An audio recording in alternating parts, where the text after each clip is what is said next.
I grew up professionally in Cambridge, Massachusetts, working at a software company in the early 80s. The weather was always like it was today. The joy in the room was always like it was today. Those were fond memories, so I'm glad to be back talking to software people. The essence of what I want to talk to you about is the name of my talk, which is, if there are marketers in the room, you can go. This is for the people who actually make stuff and do things. And it's inspired by two people who I steal from on a daily basis, who you're going to hear from at this conference, people who are living out loud the kinds of ideas I want to share with you. And I want to start by showing you, in 1983, when I got my first job at Spinnaker Software, what it meant to market computer stuff. Why buy just a video game from Atari during television? What it meant was you buy TV ads. What it meant was you make a cheap product and you figure out how to tell people cool stuff with a cool spokesperson over and over again.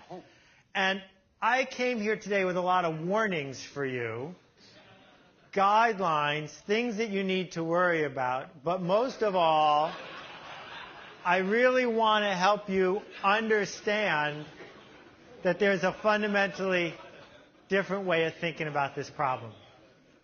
The good news is that these are the smartest people I'm going to talk to for a long time. That lots of times when I give a talk like this, I have to go really slow and connect all the dots. But I don't have to do that with you. So I'm going to go really fast. And I'm going to try to leave plenty of time at the end for questions. But I hope you can keep up, because here we go. The idea is that, well, let's go back to 1913. In 1913, Otto Rohwedder invented the greatest thing, sliced bread. And before that, I have no idea what the greatest thing was. But after he invented it, that became the greatest thing. Why was it the greatest thing? Well, it was an engineering solution to a difficult everyday problem. And what Otto did after he invented it was he made sure he had patents and trademarks and intellectual property protection so no one would be able to steal his idea. He made sure that the factory was up and running, that he had offices, not even cubicles, for all of his programmers. He made sure that everything was set up the way it should be so that when all the orders came in for sliced bread, he'd be ready. And from 1913, when he got the patent, until 1930, when the patent ran out, sliced bread was a total failure. And it was a failure because no one cares about sliced bread. No one wakes up in the morning going, oh, can't wait to get me some of that sliced bread. It wasn't until Wonder came along in 1931 when they packaged sliced bread and advertised sliced bread and marketed sliced bread and figured out that sliced bread builds strong bodies 12 ways. That was the day that sliced bread actually became the greatest thing. The invention of sliced bread is irrelevant. The marketing of sliced bread mattered then because of 4 words: ideas that spread win. If everybody knew how great your software is, you'd be done. But they don't. That what we see in every line of work, whether you're coffee, intellectual, TV business, the internet business, go down the list, all these people have power and influence and authority, whether or not you agree with their politics, for one reason: because everyone knows their idea. And that what you do for a living, you didn't realize it till just now, what you do for a living is spread ideas. That you've already taken care of figuring out how to write a piece of code that doesn't crash. You've already taken care of finding a shortcut to increase productivity. That's not what you do. What you do is spread ideas. That's your job. You have to get over this idea that you are in the function business. Function isn't the point. I don't know how many of you saw this video that made the rounds about a month ago. Apparently, you could take 3 or 4 cell phones, put some popcorn kernels in the middle, have your friends call them, and when they all rang at the same time, the radiation from the 4 phones would focus on the popcorn, and you could see it pop right before your very eyes. And these videos got seen 10, 20, 30, 40 million times, and it's not true, right? That, in fact, the whole thing was a hoax put on by a headset manufacturer. Now, it wasn't good marketing, but it was proof that ideas will spread far and wide, often separated from function. But that the winners are the people who have both: something that functions and an idea that spreads, right? And so my law here, I don't know why it says text there, but there you go, is this. If, I made this up just for you guys, If you're going to bother making a piece of software, you better build the marketing into it, or else don't bother. Software, more than any other product ever made, markets itself. Because software now, not back in 1983 when I was making it, but now, software is not a solo activity, using it. Software that connects spreads because you need to tell somebody else to use it to make it work. One person decides to install FogBugs, now 100 people have to use it. You got to figure out how to make the software connect, or you shouldn't bother making it. That's your goal. Spread ideas. Let's go back to the history of marketing. Born and built in Chicago. Home of the Jolly Green Giant. Home of Charlie the Tuna. Home of a mindset for 100 years in our culture, in our country, of TV.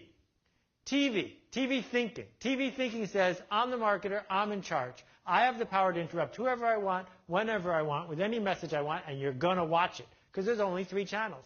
TV thinking, it's my billboard, I'll put what I want on it. It's my elevator, I'm going to put a TV in the elevator. There's an ad in the urinal because I paid for it. Right? That what TV thinking says is simple. And I'm going to show you this cycle. I'm going to use cosmetics as an example. In 1947, a guy named Charles Revson in Tuckahoe, New York, bought a bunch of TV ads for Revlon, little cosmetics company. Those TV ads helped Revlon get distribution for their cosmetics all around the country. That distribution helped them sell more cosmetics. And then Charles Revson did something brilliant. He bought more TV ads. And around and around and around it went. Every company you have ever heard of, you have heard of, if it's more than 5 years old, because of this. Cisco hires a salesperson. She makes a sales call. They make a little bit of money. What do they do with the money? Hire another salesperson, right? Buy a trade ad in a magazine. It gets you a meeting with an IT guy. You make a sale. What do you do with the money? Buy another trade ad. And around and around and around it goes. This leads to average products for average people, except for maybe Pop-Tarts. But the rest of them, carefully chosen to be average. Why? Because if you're going to interrupt everybody with an ad, it better be something everybody wants to buy. If you're going to interrupt everybody with a trade show booth, everybody with a billboard, it better be something everybody wants to buy. So what do you end up with? Average products for average people. There's a real cultural dynamic, because we all grew up with it, that says, I better make something for more people. Because if I can make it for more people might buy it. And if more people buy it, I win. This picture's really fuzzy. I had a bad cold when I took it. But, all right. I show it to you because of that blue box in the upper middle center. The brand manager for that product spent $100 million last year interrupting us. $100 million on coupons and shelving allowances and TV ads and magazine ads and radio ads and spiffs. Why?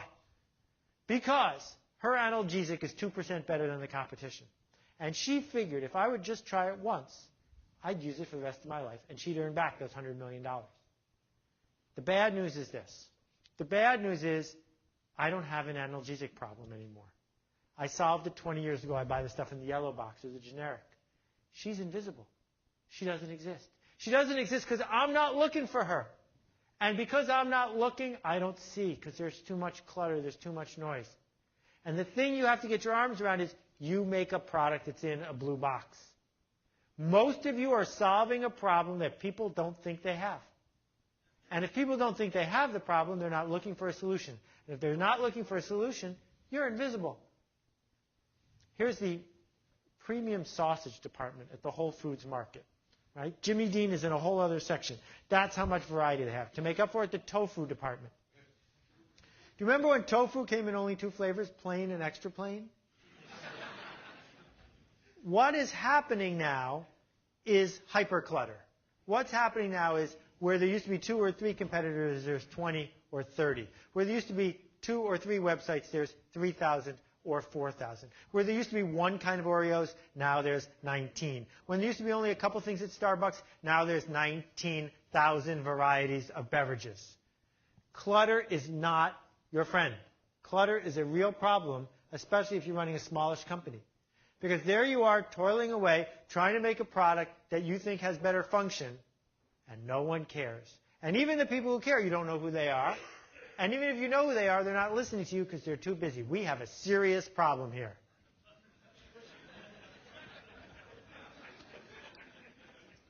So, I want to talk for a minute about bottled water. Bottled water still, just barely, costs more than gasoline. It is tap water in a handy container. And we spent $6 billion on it last year. And it's a real testament to what marketing is at some levels. Because all bottled water is by law essentially the same. And yet, we're spending billions and billions of dollars for it, and we ostensibly care about brands. Here's Hydrate Magazine, 180 pages of ads and articles about water. So, if you're in the water business, it's bad news. Here's water salad. It's pureed romaine lettuce in a jar with orange food coloring. The thing to understand about water salad is that it's marketed by Coke Japan. And Coke Japan launches a major new product every 21 days. Why? Because there's so much clutter. They're dealing with clutter by making more clutter. How many of you work for a company that has more products than it did 3 years ago? Everybody. You're dealing with clutter by making more clutter. That's the cycle that we're stuck in. I don't even want to talk about this one. So what we've ended up doing is branding ourselves to death.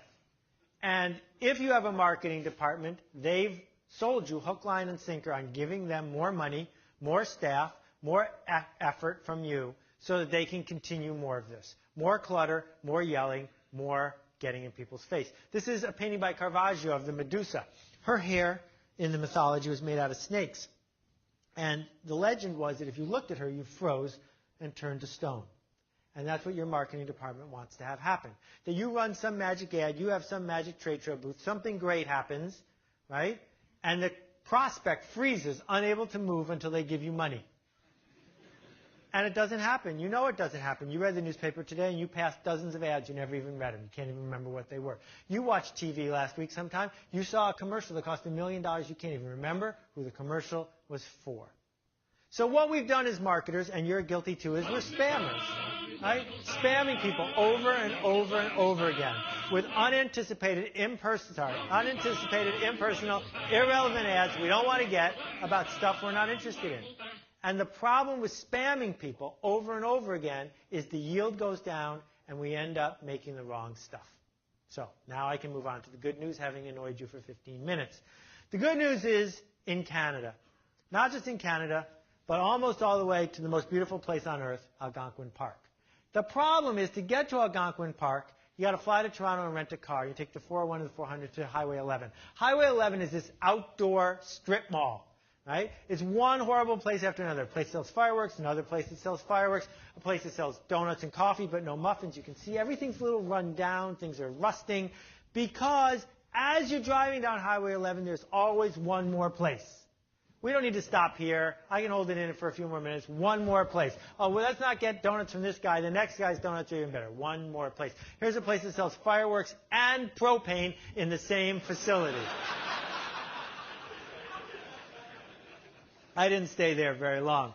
Then, right next door is a place that sells gasoline, French fries, coffee, and donuts. Everybody is struggling. And yet, right in the middle of Highway 11 is a place that doesn't even have a name. It's a shack. It says Candy Shop on the front. And if you go in, and I went in by accident the first time, you'll meet this lovely lady named Rita. And Rita and her husband run this candy shop.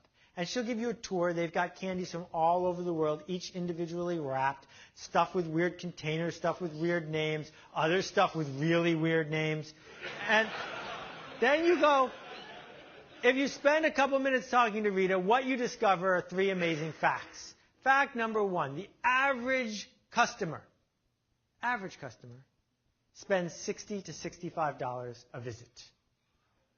Number two, the place was so popular that people were pulling over on the southbound Highway 11 on the gravel, running across 2 lanes of traffic, a concrete Jersey barrier, 2 more lanes of traffic, risking their lives to buy licorice. So she opened a clone of the store across the street.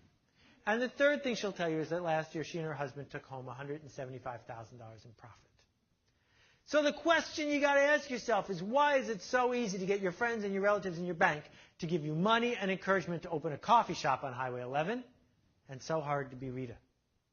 That if you think about the arguments you've had with the board, if you think about the conversations you've had with the people you work with, they all want you to be in the coffee business. But the secret of Highway 11, where we all live, is that people in the coffee business are in trouble. But the people who are doing something totally different than everyone else are doing great. And why?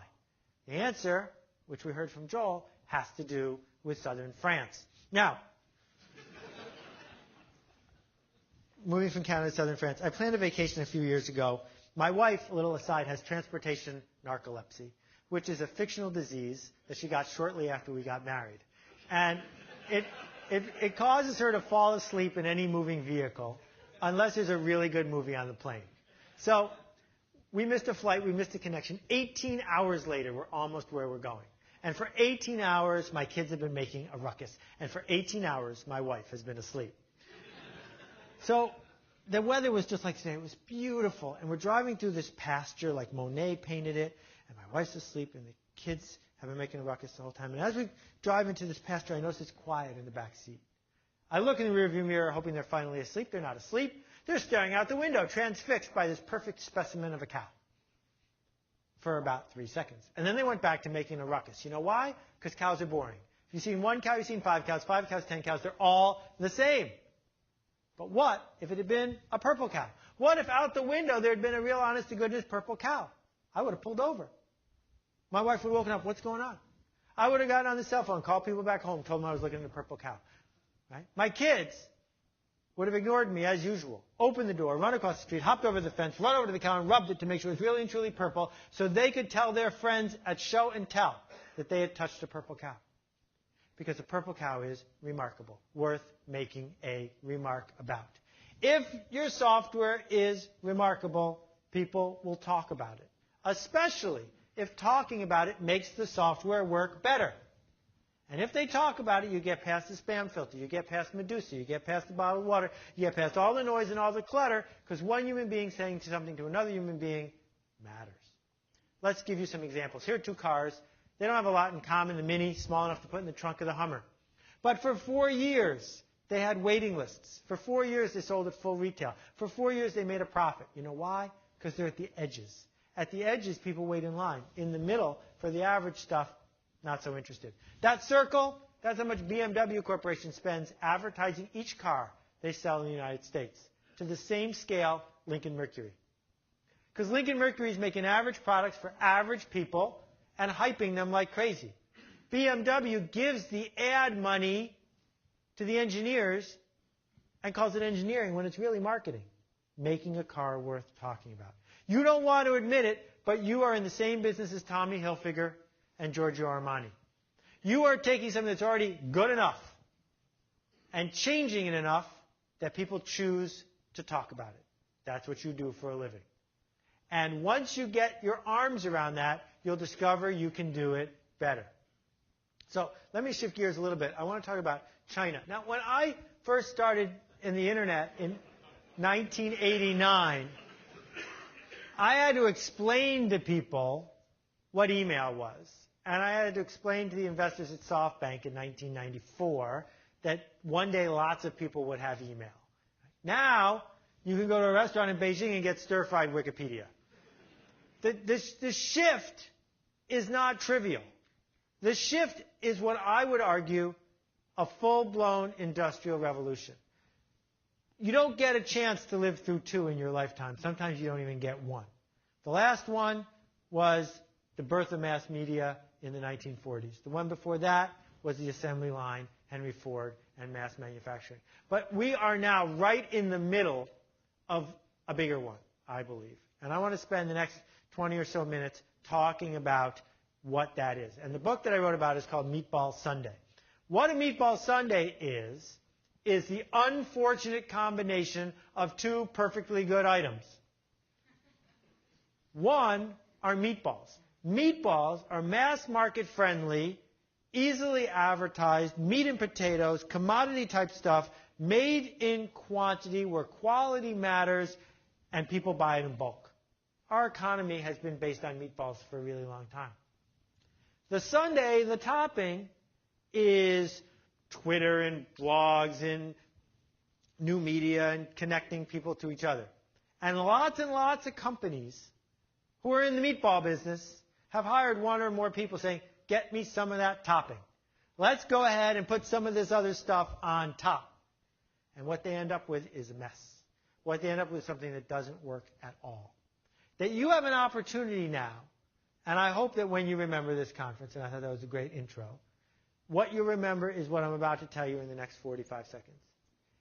Not to figure out how to force this new medium to your will, but you have the opportunity to build stuff that works for this new medium. That's a totally different way of looking at the world. So let me give you an example. Let's go back in time 250 years. Josiah Wedgwood invented that horrible pottery that you probably have seen in your mother-in-law's house. Not only does it have a certain feel to it, Wedgwood china, right? But it smells different than other china because mother-in-laws tend to have it. Josiah Wedgwood was born an itinerant potter. His father before him was a potter. Born in an era when most people ate off a piece of stale bread and only the rich had even one plate. Born in an era where your entire life you would never go more than 10 miles from where you were born. Josiah Wedgwood looked around and saw, at the age of 15 or 20, a whole different playing field. His brother ended up doing just what his father had done.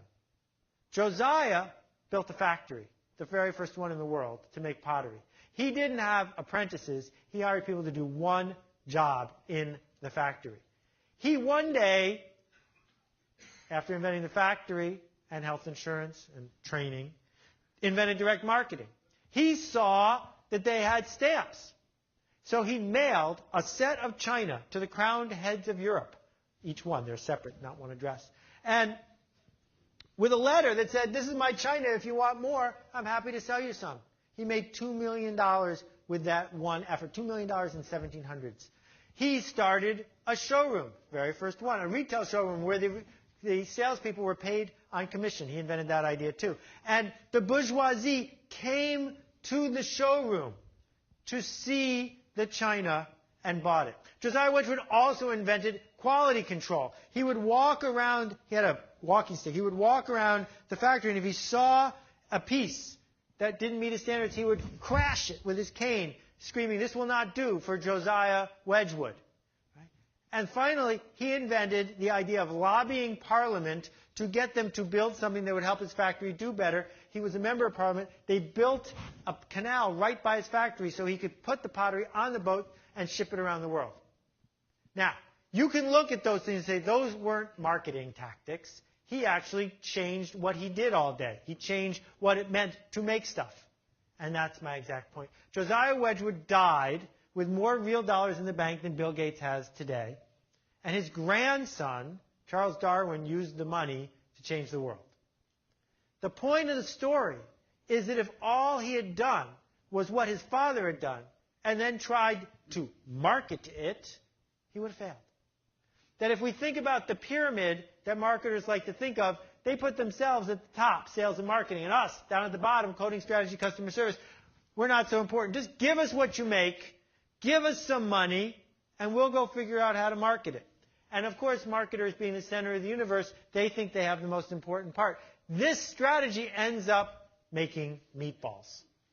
And that the challenge you have, and the reason I'm so delighted to talk to you, not to marketers, is that you can look at the trends, and I'm going to list a dozen right now, that have changed forever. And you say, how could I use those trends to develop a piece of software that amplifies them? As opposed to saying, how am I going to use these things to put some toppings on my meatballs? So here we go. The first one is that there is now direct communication between the user and the company. This never used to be true. So, if you wanted a whole house stereo, one of those things that can play Bach in the kitchen and Beethoven in the dining room at the same time, you would call a custom installer.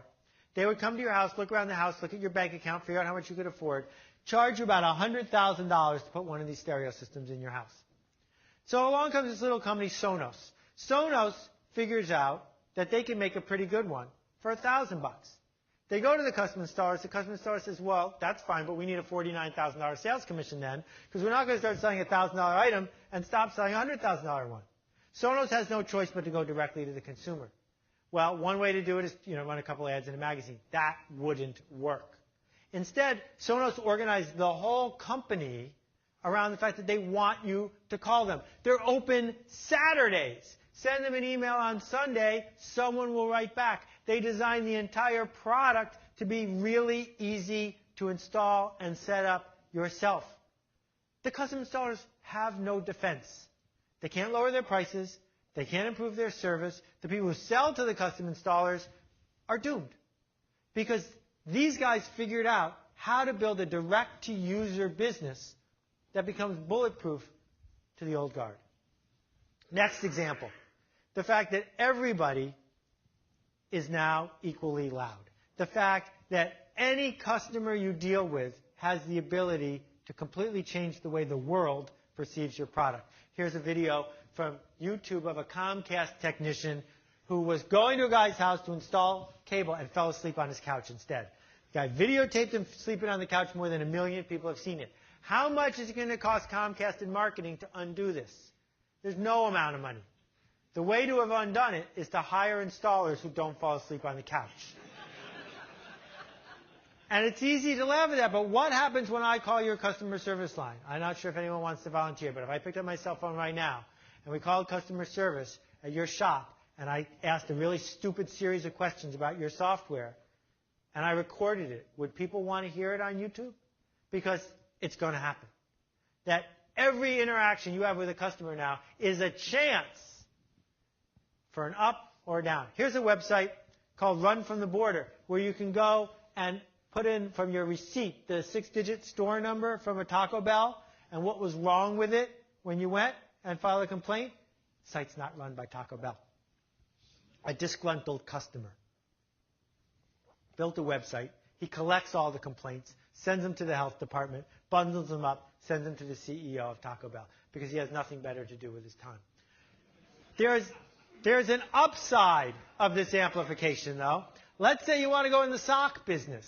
That's a commodity product. It's all about function. Let's go to China, get them made really cheap. Socks. Avoid blisters. Keep your feet from smelling, right? Well, what about 12-year-old girls? 12-year-old girls have a sock problem. Fashion-forward 12-year-old girls don't have enough to talk about. So a little company in Mamaroneck, New York called LittleMismatch.com comes out with socks. 3 to a container for $10. 133 styles. None of them match. So what happens is the 12-year-old girl with the fashion problem, with a not enough to talk about problem, gets a pair. Why? Because she's listening. She's choosing to pay attention. She goes to school and she says the magic words.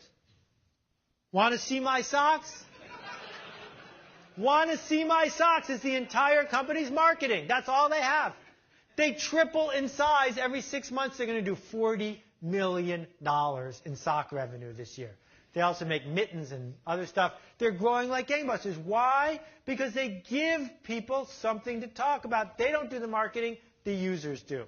The next idea is this idea of telling stories. Some of you, the most hardcore among you, will not like this idea that you are in the storytelling business. You are. Whether or not you want to be in the storytelling business, people are going to tell stories. If they're going to tell stories, you might as well build a story you want them to tell. Build the story, live the story. True. Google, Yahoo, 3 years ago. Somebody does a study. They play with the HTML so that when you do a Yahoo search, it delivers Google results. And when you do a Google search, it delivers Yahoo results. They put a bunch of people in the room and they say, which one is giving you better results? Right? Everybody picks the Google one. Why? Now, if you talk to Larry, he would say, well, our engineering is the key to the whole company. Well, obviously not. Because when I switched the logos, all of a sudden, the story went with the logo. The story didn't go with the code. The story matters. Living the story, breathing the story, being the story, making the story true. What is the story of what happens to people when they use your software? How does the software make the user feel? I'm not talking about consumer software as much as business software. If the person is sitting there using FogBugs all day, how does it make them feel as an employee? What is the story that that piece of software is giving them to tell their customer, their coworker, the other people that they want to have use it? Next idea, stolen from Chris Anderson. I'm going to assume you've all read it, but if you haven't, I'll tell you real quick.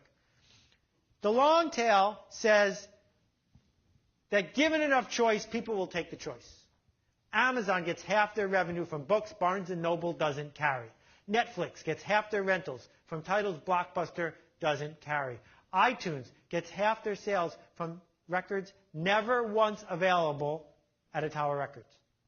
That when you give people lots and lots and lots of choice, they take it. That this yellow part is equal in volume to the red part, and yet we're all obsessed with the red part, the short head. Not enough room for all of us in the short head. So what happens when Detroit says, all right, we're finally getting rid of the dealers. You can build and order your car online, and at no extra cost, design in any way you want. There's going to be more than 1 billion cars available. We'll drive it to your house in 4 days. Now, if you had a choice between buying that car, the one you wanted, online in that way, or going to the dealer and buying one of 12, which one would you pick for the same price? That what we see over and over and over again is that if you really like seahorse sushi, and there's a place that sells, it's not easy to say, seahorse sushi, you're going to go there if the one across the street doesn't have it. And you all now compete in an infinite marketplace, a marketplace with infinite shelf space, a marketplace where I can buy exactly what I want. And yet, you're all making shorthead stuff, as opposed to pre-customizing a piece of software so that I can buy this one and he can buy that one. And I don't care that they're the same under the skin. What I care about is it does what I want, because that's what I want. I care about me. The next one is what Google did to the world. Google sliced it into lots and lots of little bits. Now, you may remember Google in 1964 looked like this. You filled out the little form, right, in triplicate, and you mailed it in, and 6 to 8 weeks later, your search results came back. Google doesn't work that way anymore. And as a result, we have to acknowledge the fact that from a marketing point of view, Google is the front door. CNET hated that. CNET fought against it until they eventually wiped out. I talked to a guy from CNET 2 years ago, a VP, said, I hate Google. I said, why do you hate Google? He said, because people used to come to CNET, do a search for WAN or LAN or router, and we'd own them every step along the way.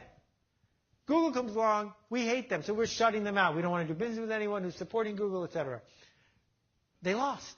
Because you can't say to the consumer, I don't want you to go to Google when you go to look for something. They are going to go to Google. So the question is, how do you build something that they're likely to find?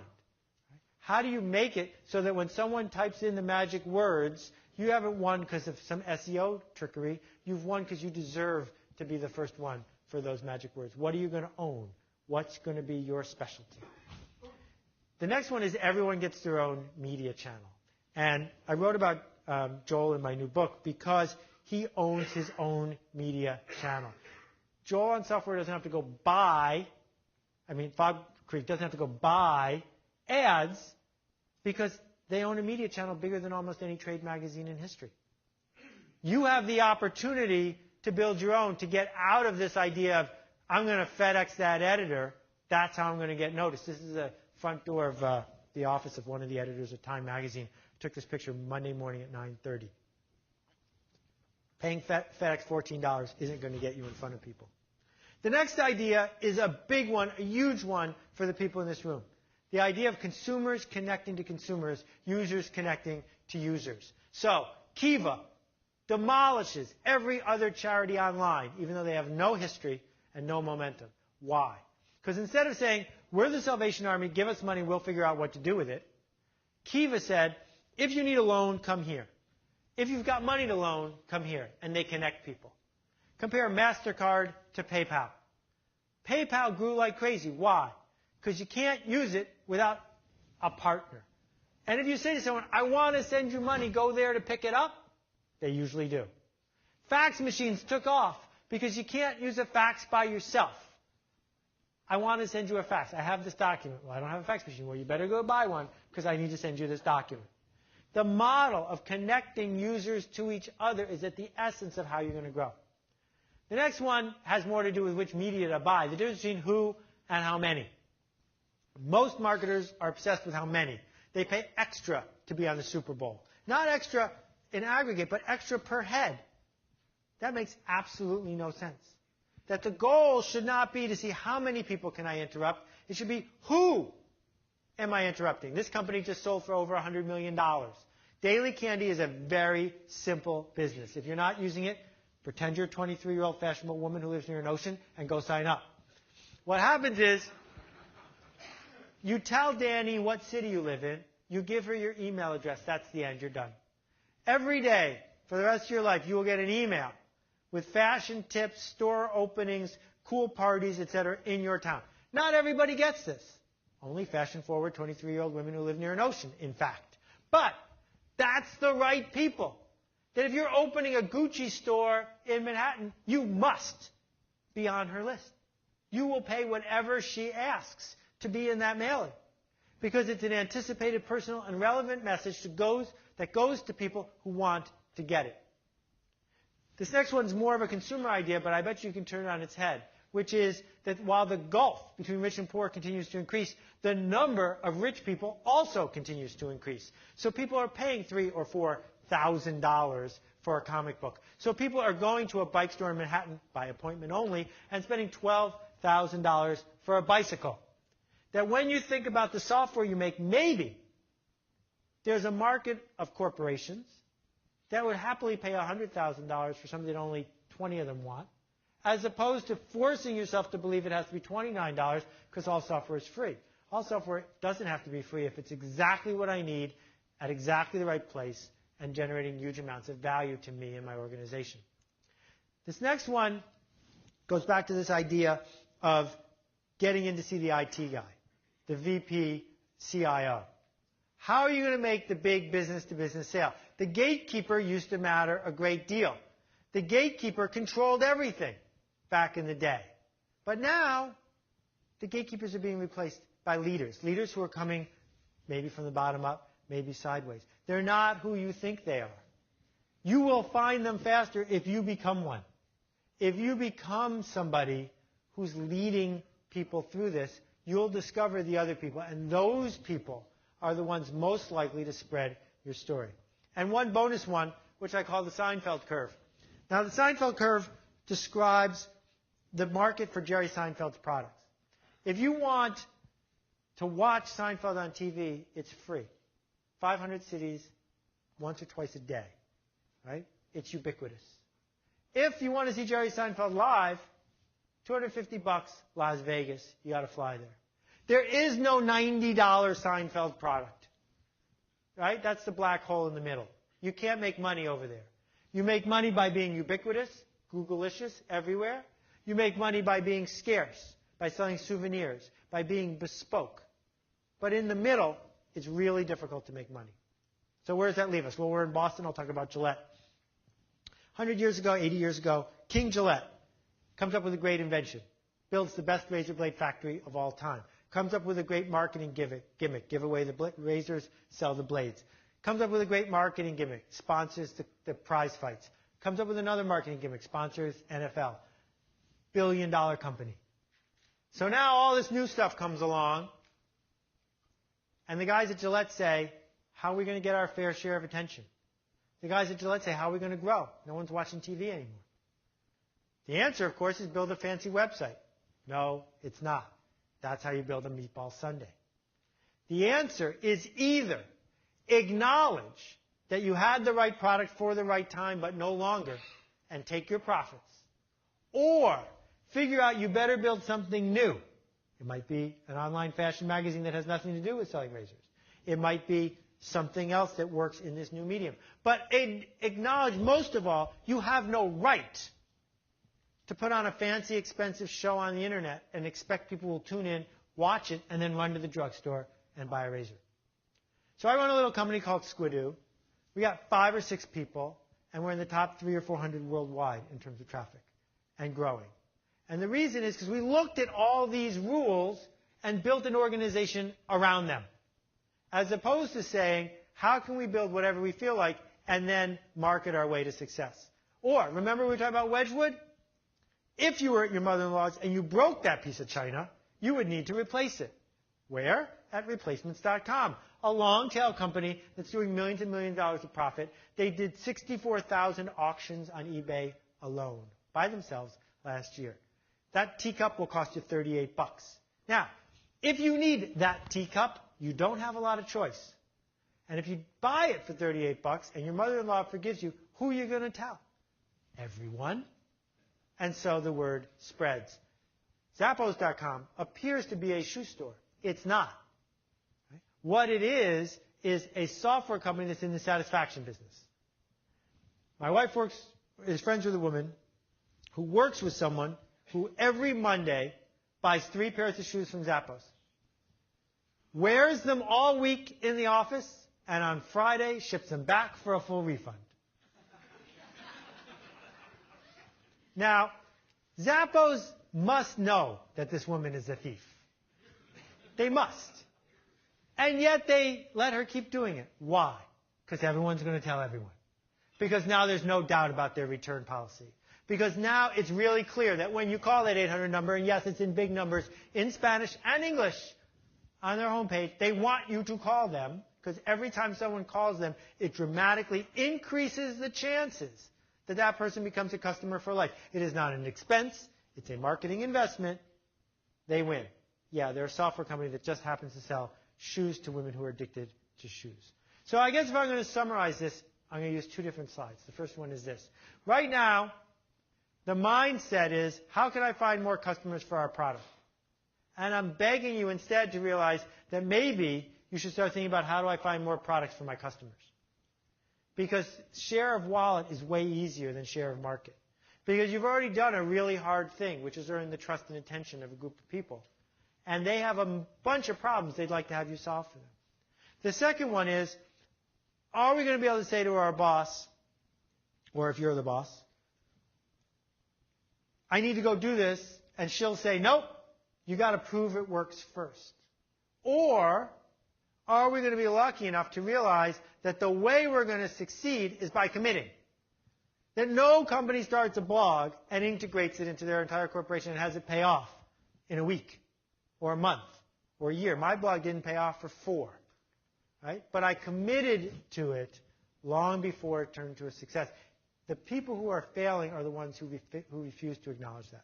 Threadless is a software company that sells souvenir T-shirts. Coincidentally, they're also going to do $40 million in revenue this year.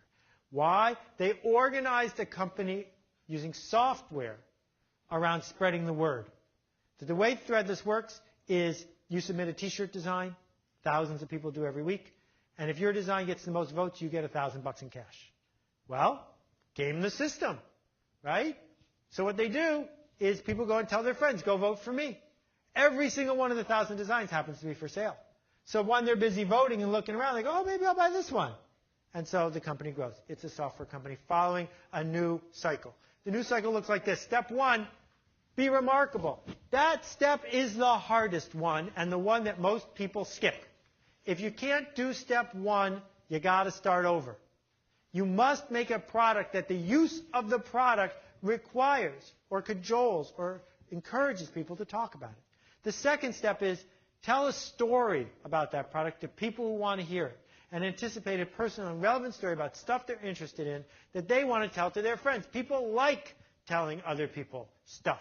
Step 3, they do what used to be your job.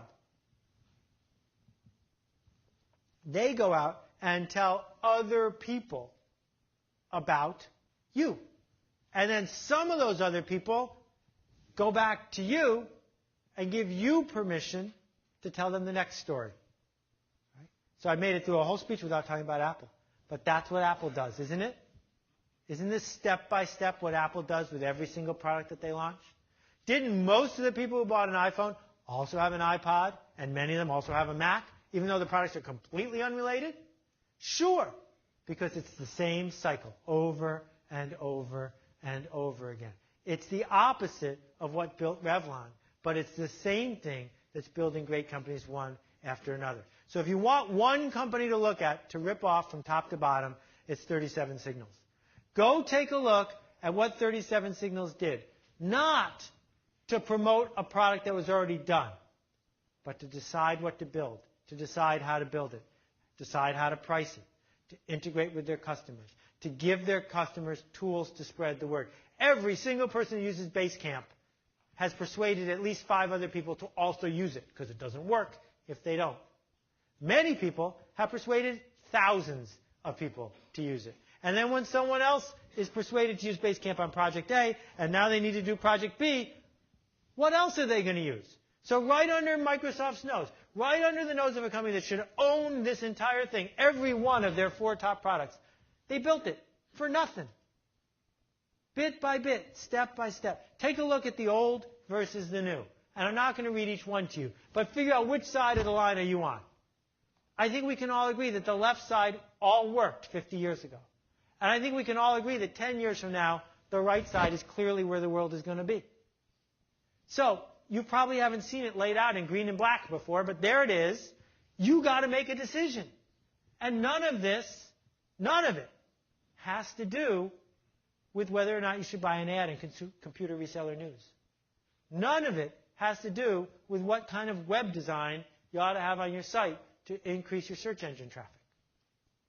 So, I've been going on for 45 or so minutes. We're going to have a quick little vote. I can either stop and take questions, which I love to do, or show you a preview of a dozen slides from the new work I'm working on. So we're going to take a vote. First, for questions, raise your hand. And for the other stuff. Okay. I'm flattered and honored. Thank you. Now, we just have to agree, no one's going to blog about this, please. No photos, none of that, okay? Because I'm really trying to just take it on the road and work it out slowly. Is that fair? Anybody want to object? Okay. So, most organizations have said what we need to do is connect ourselves more deeply with our customers. That we need to build a database, we need to figure out how to interrupt them, we need to figure out how to sell them more stuff. But what's really fascinating is that the successful organizations are the ones who are connecting users to each other. That what happens when a tribe forms, and there's lots and lots and lots of tribes, thousands of them, from the Red Hat Society to people who are into Olympic kayaking, to people who are fans of Microsoft, to people who don't like Microsoft, et cetera, et cetera. These tribes thrive. You can go to a Starbucks in a city you've never been to before and see a fellow Starbucksian. And you know who they are, right? They're ordering a red eye with 4 extra shots in it. And you feel comfortable even talking to them. You can buy a pair of Newton running shoes for $175. And when you're running down the running path, even though no one has waved or smiled at you the whole running path, you see someone else in a pair of Newtons and you're in the tribe. That they made it easy for you to connect with each other. So if you're going to build a tribe, the first question you got to ask yourself is, are we going to make it easy to get in? Are we going to make this trivial to join? Or are we going to make it really hard to get in? So, Hare Krishnas have made it really hard. Hare Krishnas have made a tight tribe. You got to shave your head, wear those outfits, do the dancing in the street, and become a vegetarian. Not easy, but tight. Oprah Winfrey has a much, much bigger tribe, but not so tight. The most she could ever ask you to do is buy a book or 2. So when you're thinking about building these tribes, you need to make some hard decisions about what kind of tribe are you going to lead. A lot of times we say, did I just jump a page? I thought I did. No. A lot of times we ask ourselves, well, how do we do this? What are the tactics of doing it? And so, I built this Ning group, and I've got 3,400 people in it. The average post, if you see here on the side, every 7 or 10 minutes in the middle of the night, people are posting. The average person spends 12 minutes a visit, looks at 12 pages. Things are constantly spiraling, 71 replies to each post. Those are all how-to things, and they're completely irrelevant. Because the real thing you have to do is figure out how not to be mediocre. That nobody joins a tribe that's average. Nobody says, yeah, I really want to be part of this group. We're the average ones. That what people do when they start joining a tribe, when they commit to it, when they invest their time, when they talk about it, is because it's something they believe in. Right? It's the difference, as we're going to hear later, between the iPod and the Zune. because it's an identity thing. You are joining that tribe. And we used to only have 3 tribes we could join: work, community, and church. And now there's millions of tribes to choose from. And when we join a tribe, we're making a statement about ourselves. So who runs these tribes? Who leads them? Well, this is the tricky part. It turns out it comes from a place of being a heretic. Martin Luther was a heretic. Martin Luther stood up and was excommunicated for doing a whole bunch of things that didn't match the prevailing wisdom of the time. But he found people to join his tribe because he stood apart from it, as opposed to what I call sheep walking. Doing what you're told the same way as yesterday. Following the manual. Reading a dummy's book. Going step by step. Jim Morrison has plenty of people visiting his grave and leaving things behind. Because in his day, he was arrested and he was booed and people didn't think that he was playing properly.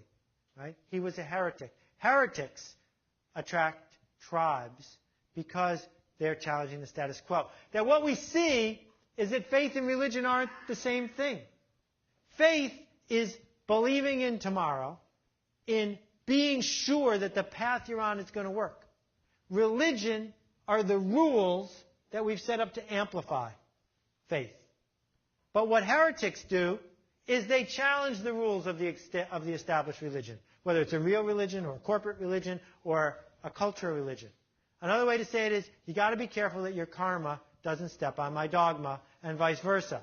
That what matters if you want to build one of these tribes is that you have to stand up for something remarkable. And the people who want to follow you will, if you can get the rules out of the way. So I want to give you a couple quick examples. A friend of mine, a designer named Red Maxwell. His daughter, Cassie, who's a wonderful little girl, has juvenile diabetes. Red has been volunteering for JDRF for years, and he's tired of the bureaucracy. So Red leads a tribe of similarly motivated people from around the world, all of whom are volunteering, raising millions of dollars to change the status quo, because they're pushing against something and they're working for something. Jacqueline Novogratz runs the Acumen Fund. You can find it at acumenfund.org. And she is developing the third world in a way fundamentally opposed to the way CARE and other traditional nonprofits do it. And she's able to build this vibrant, growing organization because they stand for something. Because they're leaning into a new kind of change. So the very people who would never think of saying, I'm in the tribe of people who have been doing the same sort of volunteer work for 100 years, will eagerly follow Jacqueline because she connects interesting people to each other. Because she gets out of the way. She establishes a vision and says, go ahead. We can all do this together. Or just to go something a little bit more mundane. Jimmy Buffett, what does he do for a living? What he does is he connects parrot heads to each other. Right? What Jimmy Buffett does is throw a party every night somewhere in this country. And people who go to that party, tens of thousands of them at a time, buy souvenirs while they're there. But they also enjoy meeting each other. They make friends for life because those people like the connection they get from being in the same tribe. The last example I'll give you, a guy named Nathan Winograd. Nathan Winograd worked at the SPCA in San Francisco and discovered that every year SPCAs across the United States and other animal shelters kill 4 million dogs and cats. That in fact, that's why they were started, to get strays off the street and destroy them. And that's where their funding comes from, and it's where their culture is. And Nathan Winograd said, no, that's not okay. And working with his boss, he transformed San Francisco into a no-kill city. They went from killing 80 to 90% of the animals that they rescued to 4, only the violent ones, only the ones that couldn't be treated. And all the people said it couldn't be done, that he couldn't afford it. He had no trouble ever raising money. The other SPCAs came to hearings to testify against him, which did nothing but help him build his tribe of people who wanted his effort to succeed. When he left San Francisco, everyone said it could only work in a big liberal city. He went to Tompkins County, New York, very rural, where everyone carries a shotgun, and did it again. And then he left there, and he went to North Carolina, a mid-sized city, and did it again. And then he went to Nevada and did it again. And each place where he does it in a way where it's not about Nathan. It's about creating this tribe in the community that connects to each other and gets something done. Now, some of these examples are titanic examples about changing the world. Your software might not be doing that. But what we see using the Apple example again, is you can make money doing this if you're enriching your customers' lives and connecting them to each other. Thank you for your attention. I really appreciate it. Thank you. Thanks very much. Thank you. Great. We'll do 5 minutes of Q&A, they said, which would be great for me. So you have to ask your questions loudly and quickly. Go, sir. What's a sneezer? A sneezer. An idea virus is a meme that spreads from person to person like a virus. A sneezer is the kind of person who communicates a lot of virus when they walk around. So that if you realize that most of your customers never speak about what you do, they're very shy about what they do. Other people love to stand up at conferences and talk about how great your stuff is. Sun Microsystems runs a conference. People from all over fly in at their own expense to stand up and talk about how they're using Sun equipment. Those people are sneezers. Now, you can have passive sneezers. When Apple brought out the iPod, they used white headphones. So you looked around the gym, you were thinking about it being an MP3 player, you're not sure which one to buy. All the cool people have white headphones. They're sneezing without even knowing it. Or you can just reward people. You can celebrate people. You can put them on your website and in your brochure. Help them spread the word. That's what a sneezer is. Yes, sir? Sure. So the idea of permission is, if you read my blog once, that was your choice. If you subscribe to my blog, you've given me permission every single day, dripping into your RSS reader. That's an asset for me because I've earned your attention. Permission is the opposite of spam. So when Amazon sends you that note every day saying, this is what people are buying today, blah, blah, blah, some people look forward to it. If it didn't show up, they'd complain. That's permission. That the asset you must build if you're going to be able to launch new products and grow is that the people who you currently have the right to talk to want to hear from you. Real permission has nothing to do with a privacy policy. What it means is people would complain if you didn't show up. Yes, sir?